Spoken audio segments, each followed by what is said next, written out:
बताए के मरले बाई ऐसे मुअली के मार कौन उन्नतिया हते यार बोलो के मरले बाई ऐसे मुअली के मार कौन उन्नतिया हते यार। अरे गली में तोरा धरैनी रे कैसे भाई से तोरा पिटैनी रे।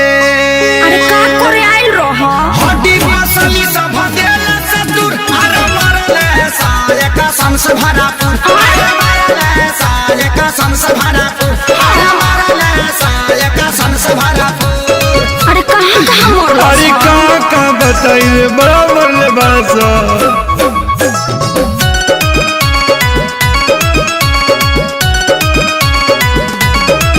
मुँह खोला होट बलेटवा खिया दी अब नया राजा हरदी पिया दी। 45 मरब नहीं झरला पानू न गारा बात मीठा मीठा जानी कारा।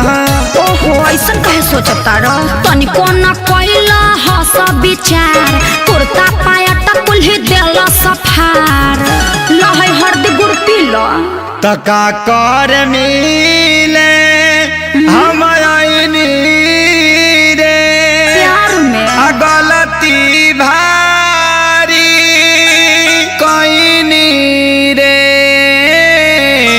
चुप रहो सब ठीक हो जाई। पूछा दारू अब तू हर दिला गुड़ अरे मरले साले कसम से भरा पुर अरे मरले साले कसम से भरा पुर अरे मरले साले कसम से भरा पुर। अरे चुप रहो चलो भोका माइस के सुई दिबा दी। वो कौन सुई है? दुख हरनी सुई। अच्छा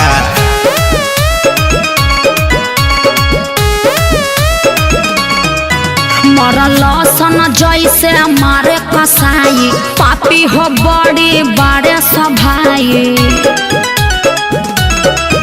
जनता रे खेसारी सभन के सब खेला है बचन के माने के नहीं मोहब्बत में हार ठीक नहीं कोइला सभाई हमार। अरे हेंगा कोई मारेला अरे इज्जत अपन हम लुटैनी रे आ सोनू के बात में पड़क गईनी रे। रहे के बायब तो तोरा से दूर अरे मरले साले कसम से भरा। अच्छा चुप रहो। मरले साले कसम से भरा अरे मरले साले कसम से भरा। अरे बाप रे बाप दर्द होता। अरे लावा अमर लाता के पाता साट दी।